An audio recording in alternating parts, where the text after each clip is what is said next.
আঘোণৰ পথাৰত ব্যস্ততাৰ মাজতে সময় উলিয়াই অকণমান উপভোগ কৰিছোঁ এই নিভাঁজ ভালপোৱা গাঁৱৰ মৰমবোৰক।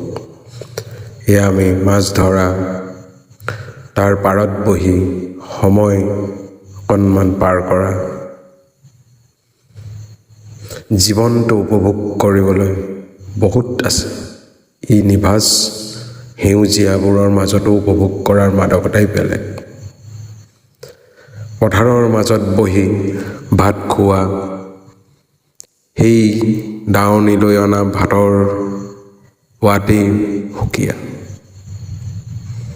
পথাৰৰ মাজত এই নিভাঁজ মৰমবোৰ, গাঁৱৰ মাজতে লুকাই থকা সপোনবোৰ, সোণালী পথাৰৰ সোণালী ধাননিৰ মাজতে আমাৰ খেতিয়কৰ সপোনবোৰ লুকাই আছে।